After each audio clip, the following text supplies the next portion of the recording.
ฝนตกปล่อยๆพี่น้องมื้อเช้านี่แห้งเติบอยู่เด้แล้วเริ่มสวยแล้วก็เริ่มปล่อยแล้วแต่ว่าลิ้นเบิดมือแล้วแน่นอนคันมืดแบบนี้เนาะลงไปหาดำหน้าคือเก่าพี่น้องมื้อนี้ฝนตกแต่เช้าเลยดำหน้าแข่งฝนโอ้ไปได้อีกบ่เด้ว้ายเย้ยเย้ยสิมาล่มปากขาดตัวนี้มันทางกับพี่น้องเลย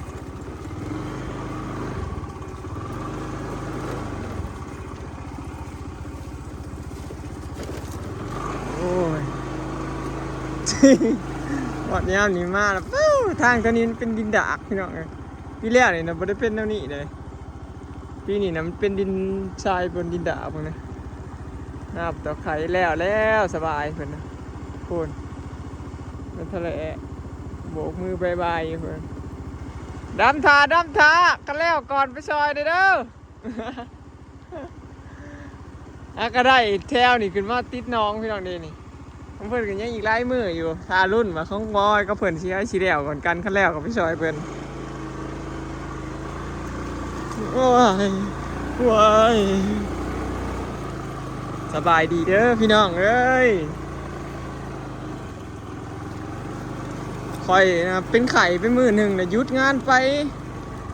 คอยละคิดง้อพี่น้องกันยุดงานไปมือหนึ่งแล้วเลยพอเขากลับมาเริ่มไถหน้าใหม่เนี่ยปวดกระต้นกระโตอีกเดี๋ยวบัดนี้นี่คือเขาเริ่มเห็ดหน้าเริ่มมือแรกนะพี่น้องลูกบ่อยากได้เจ็บนั่นเจ็บนี่ถ้าเราเห็ดไปมือแรกมือสองมือสามไปก็เริ่มชินน่ะร่างกายมันกับปวดเมื่อยมันปวดเนาะมันจะปวดที่มือแรกอำนาจแข่งฝนจ้าโอ้คุณทีมงานเขาหอดผิดอะไรพี่น้องว่านี่ขาดไทยไว้แล้วไทยหนึ่งตื่นสมัยพอน้ำเงยแล้วไทยไว้อีกไทยหนึ่งไทยถาเผื่อว่ามาทันเนาะเจ้าแห่งในโลกกาอีกเครื่องพูดพี่น้องส่วนหน้าเขาจะสร้างกับเขาแล้วไปแล้ว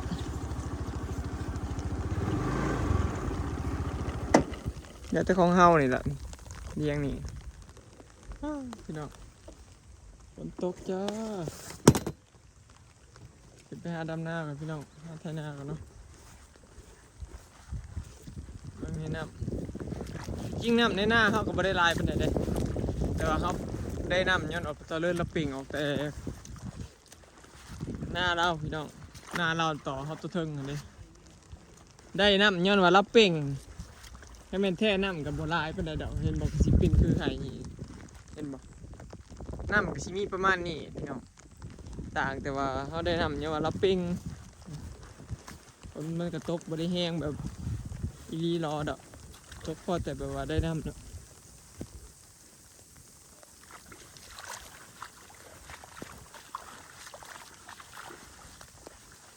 เฮ็ดเต้าเฮ็ดอ่อนบ่อ่อนคักอ่อนอันนี้เนาะ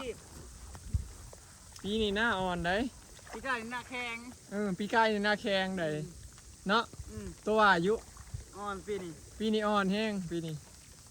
สามสีดำเนาะอายุเสียมสัก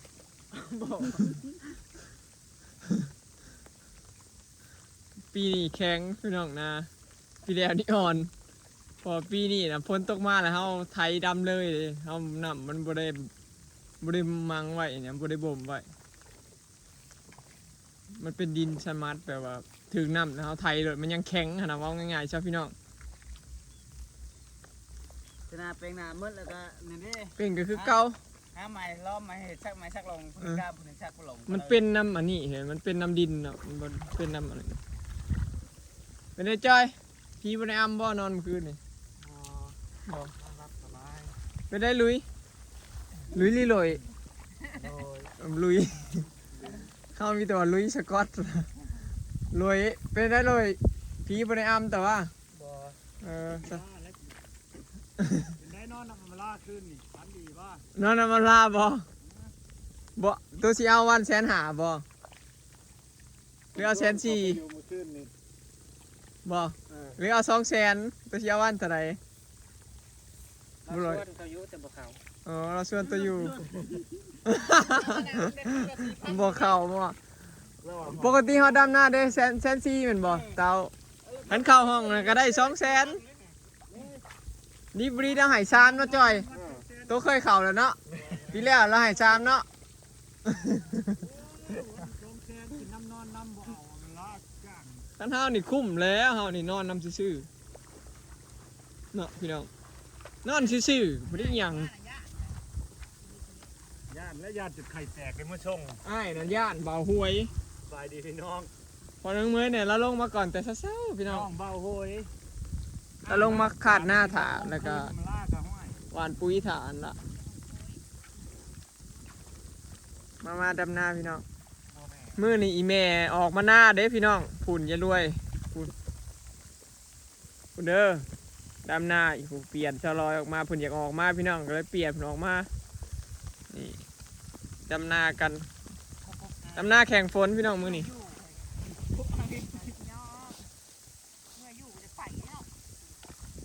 โอ้ยหน้าบักอ่อนมันกับคนมาทำแกง โอ้ยหน้าเอาอ่อนนี่แล้วตกมาโลดมาๆคือที่6มื้ออย่างจิกๆอ่อนนี้เต้าปักจนอยากบ่อยากลง น้องคือจะพบมือย้อน นอนมันหน้าเฮามันย้ำมันดำนวลมันได้เด้าได้เด้งน้ำ ได้ยอดนะอีพอจิตใจถือว่ามันอ่อนแต่ปีนี้แล้วเต้าปีหน้ามันจะแข็ง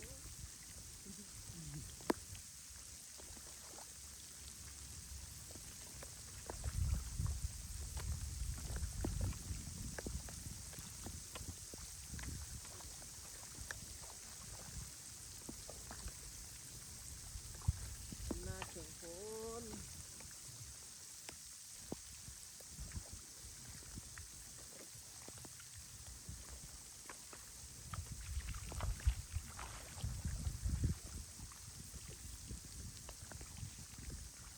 ฝนก็ตกดีพี่น้อง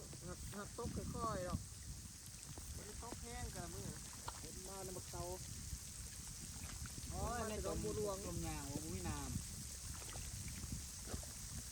นี่มาสิมาทนแม่ว่าบุ้ยน้ำเขาเอามาให้เราจมมาคนตก ตกกระดึ๊บกระเซ้าเนาะ โก้ย เราก็บอกกี้เขาสวรรค์ไปว่าหันนะผ้าด้ามลายแล้วกลับมา ไปฮอดเจนะสิไปน้องบัวหลวงอ่ะแล้วไปบ้านบัวเทาเลยมันกลับมาเลยกลับมาว่าสิไปไหมเลยคนตกบอกที่ยังโหลดส่วนนั้นเลยบ่ได้ไปตอนมังงัดทุกอันนี้ ก็จะไปถ่ายคลิปมังนัดทุกคนไปเก็บมังนัดทุก หนาซุกงามเลย เนี่ยนะ เดือนหกเนาะ เล่นโผล่แล้วถ้าไม่ซีมันจะไม่เตาเรื่องกับสมัครจมมันยักอะไรนะ ไม่ถูกเอาจักว่าไปได้สว่างให้ปาดงั้น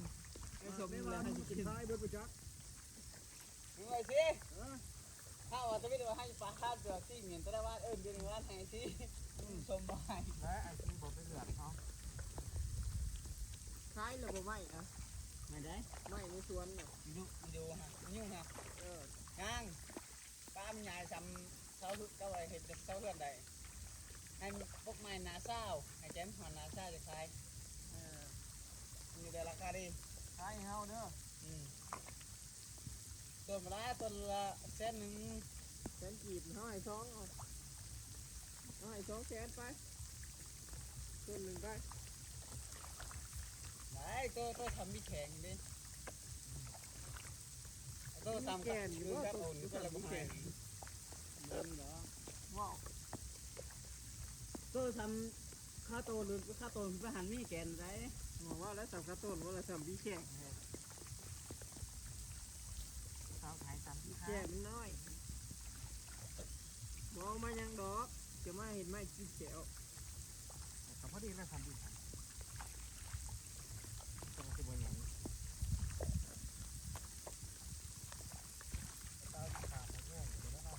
ไม่ดูมันจะแก่นขนาดไม่นอกหรอก หาเบียร์น้อยมาให้แน่กับปัญหายุ่ง งอยู่ มึงบ่มีบ่ ตัดหน่อยจะกินหลาย เออเบียร์มาดูมันยุ่ง บนหมากที่ลมแล้วนะมันเป็นเบี้ยใช่ไหม เก็บเอาหมากเขามาปลูกเอา ยุ่งนี่ เราเก็บหมากมันไว้ให้เรา เอาไปดูหันมีเยอะเบียร์มัน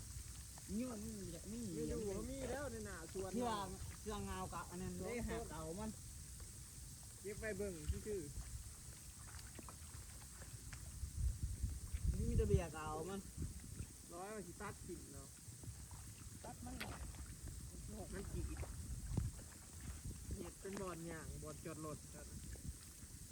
ไปดูป่ะ เก็บไปต้นนึง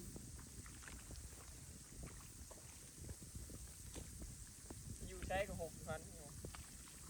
กว้างจะได้ก็ว่ากี่ แห้งไหนมีดูเลย แม่นนะไม่ดูแดงแพง ยุ่งภาษียิ่งแพงมียุ่งมันบ่มีได้เด่น ไม่นานเฮ้ยร้อยนั่นพวกกันตะกี้เขาห้ามไม่ดูนะเขามาคนจะได้เชื่อเขายึดรักเนี่ยแหลกอีล่าว่าเฮ้ยไม่นะเขามาเบิ่งร้ายเชื่ออะไรเลยไปตัดซอยมาเห็ดเก่ามันบริใจครับมีเงินเลินขึ้นมาเลยเงินไปเห็ดเงินนะเห็ดเก่าเล่าครับได้3 ต้น 4 ต้นดูดู2 ต้น 2 ต้นมาดู อยากหลับก็รอ เขาเลาะรักในหัวแดงจนบนยังไม่ประดงไล่ในหัวแดงคนว่าไม่ยุ่งคนหนึ่งนะบักลงหรือพวกเอาที่เป็นไม่ประดงไม่ประดงก็ไม่ดูวิค่ายกันอยู่ไหนเขาแก้ขึ้นมาทั้งโศกว่ามีนึงแม่นว่าวพี่น้องไม่เมื่อยยังอยากถ้าเขาไล่ก้นเราบ่ต้องตัดเก็บไว้นะส่วนไล่นั้นบ่ยังหรอกพี่น้องเขาลากมัน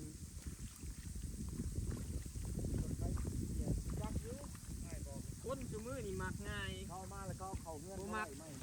มักเฮ็ดนั่นเฮ็ดนี่หาเองมักหลักของคนอื่นเนี่ยพวกนั้นนี่นะ เขาไม่ได้เฮ็ดนะตะกี้นี่จะไปเลาะห้าไม้เลยเป็นลัก พวกเด็ก เจ้า ย่อ ประดงเข้าไปจนเบิดกระดิต้นในหน้ามันประดงลาย มันเถื่อเขาอยากปลูกไม้นั่นไม้นี่ก็บ่ได้เดี๋ยวนี้นะเขาหลักคือเก่าเขาปลูก ราคามันแพงเลย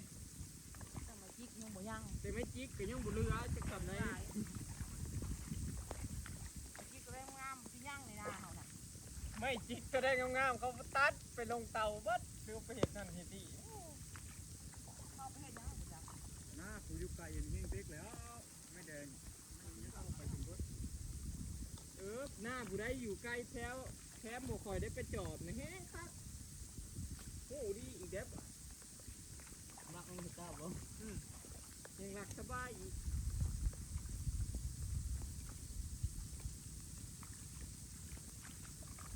ขันเฮานี่ โอ้ยบริการแล้วเป็นหลักของหมูยันบาปเลยเว้ย เข้าบ้านนี่คือสีขาวมันบ่กว่าเลย มันโมเมนต์ว่าหรอกใครว่าอีหยังหลักของหมูเอาไปมันก็บ่มีความสุขหรอก ดีได้เอาไปแล้วก็เบิดคือเก่าจิสินะ หลักของหมู่ กันก็พ่นหลักนั่นหลักนี่หลักมันหลักข้ามหมู่แล้ว เอาไปก็ใส่ไปเรื่อยเบิดคือเก่าน่ะก็กลายเป็นแบบ อย่างในเงินมันบ่ยืนเงินหัว มันนั่นมีขับเลย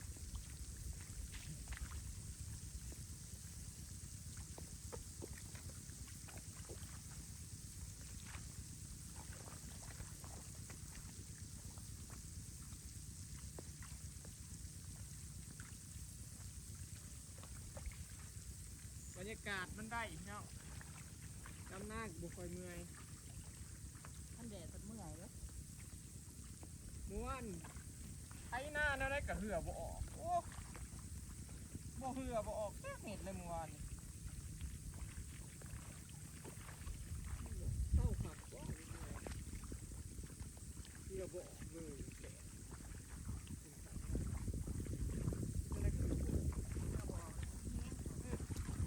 เมื่อยครับผมเรือบ่ออกเลยได้ไหม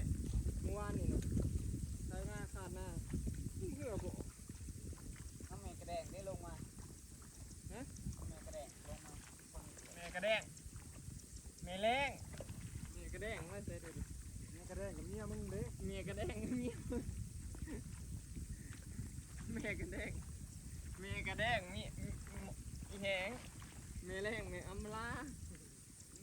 ไปห้ามเอาลูกเขามาเลี้ยงเราเต้าจะได้ลูก ถ้าเลี้ยงลูกเขาเลยพัดได้ลูกไหนหลายคนเด็ก ได้นะแม่ปีละเทื่อ บ่ทันกันบ่ มันบ่ทันปีละเทื่อ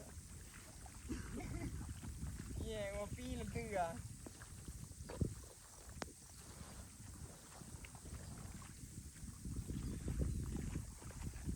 เขาก็เป็นได้เอาลูกเขามาเลี้ยงเด็กยังได้ ลูกเกี่ยวมันอ่ะ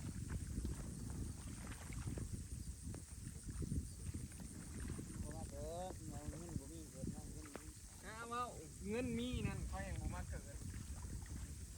เขาไม่ได้ว่าได้มีเงินนะเขาว่าเงินบ่มีนะเขาบ่มาเกิดบ่มีเงินเขายังมาเกิดคนผู้ที่มาเกิดน่ะบ่ได้มีบุญหลายปานนั้นเลยเขาเกิดมาใส่กรรมเนาะบ่ได้เกิดมาใส่เงิน เมื่อยุ่งมันจะไปแต่ว่า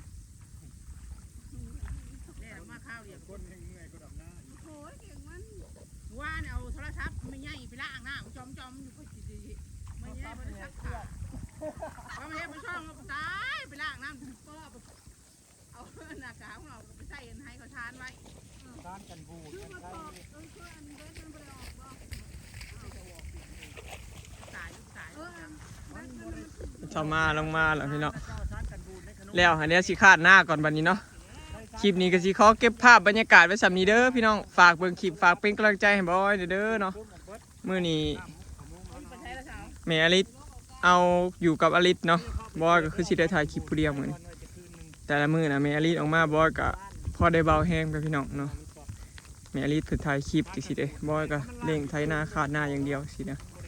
แม่อลิสบ่มามื้อใดบอยมื้อแน่นอนพี่น้อง จมอยู่